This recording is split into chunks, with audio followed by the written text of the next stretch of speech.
What's up, guys? Today's a pretty special video.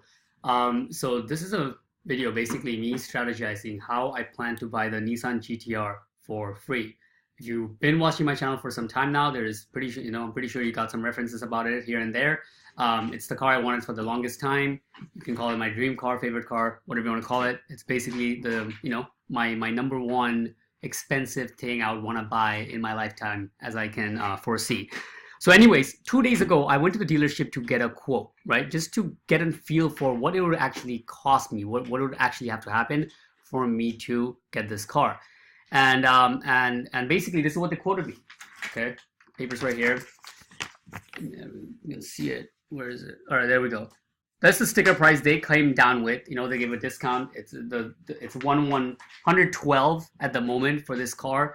It's 107 that they can discount it to. Basically, bringing my monthly down to,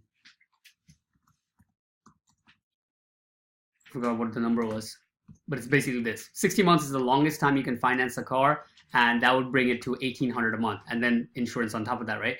So that's the plan bare, just bare like that. If I was to finance this right off the bat, maybe I would put some down, but it would be right around 1,800 a month for me to get this car. And before I get into my plan, I just want to clarify something that a lot of people I feel like give advice on, which does not make any sense to me whatsoever. I would love for somebody to actually, comment below if you think what I'm about to say, and that is that you should put as much as you can down. That makes no sense to me, especially if you're an entrepreneur. Right? It's like 0 cents if you're an entrepreneur. If you have a job, it's a steady income, then I guess it kind of makes sense because it's like whatever, right? Let me elaborate.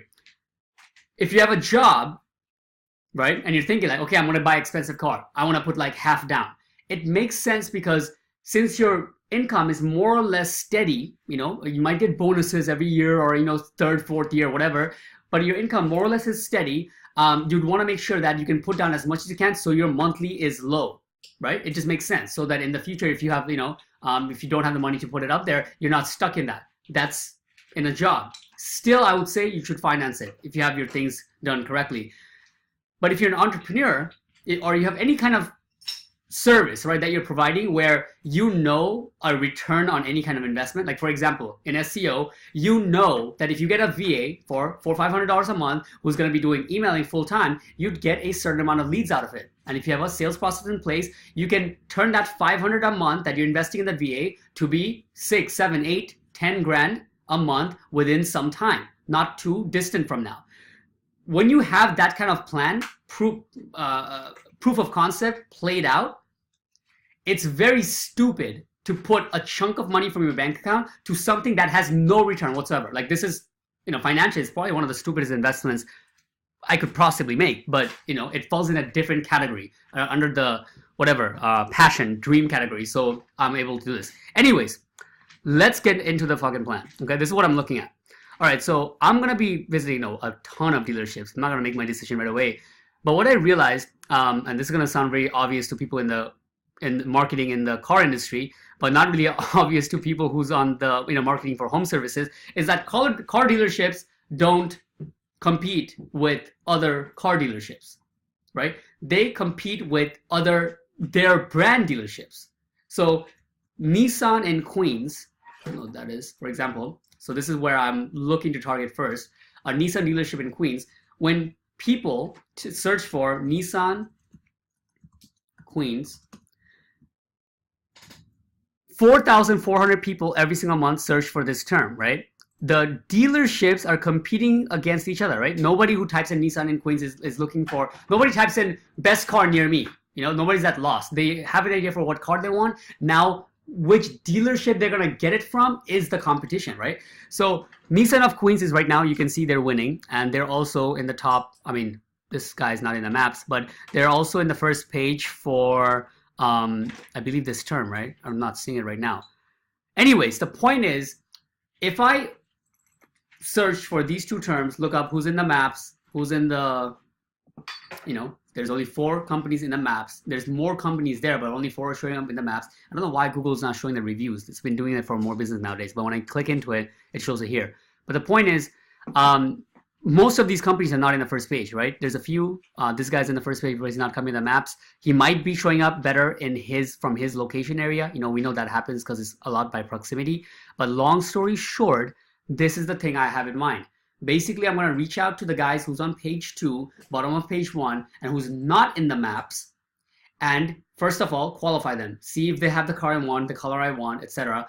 And then once I establish to them that I am very serious about buying this, so I'll probably send them this quote, just get the conversation going. Hey, look, this is the dealership around me that gave me this quote. Can you guys work with me to beat this, right? That's how I'd start the conversation.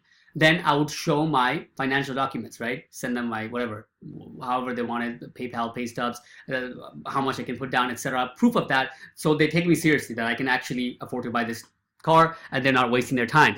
Once that is established, right, and they are pushing for me to come to the dealership, which is what most dealerships are going to be doing. They want you to come in, they want you to sit in the car, they want you to get, you know, all wrapped up with emotions so you can make the purchase. The only condition I'm going to be putting in place is I want the owner to watch this video, and that's going to be a video audit, right? This guy right now, Nissan of Queens, he is bringing in 4,800 people per month, right? So his traffic value straight up is 35,000 a month if he was to get this traffic from AdWords. The other guys, Mehmet Nissan, this is just a few spots down, right? He's only getting 8K and he's bringing only 1,700. So they're bringing in 4 times the amount or 3 times the amount of people to their business. And they're competing with direct competitors. You know, they're not too far away from each other. If I break this down to them and I, you know, show them some stats from Majestic, exactly what the other company here is doing to get 3 to 4 times more business that they're not doing, I could get something to pull through. And car dealerships are not, you know, they're not like $400 or $500 per month clients. They're probably not going to be too difficult as long as I can show the value. 2K is not much to them, right? 2,000 per month, 2,500 per month is not too much for them. And that's what I'm going to be shooting for. Probably like 2 prices, something around 25 to 3,000, and then one at like 2K. Either one of them will result in me getting this car for free. All right. So let's see how this goes. I'm super excited. So you know, I'll make some videos about this as I'm sending it out and document it.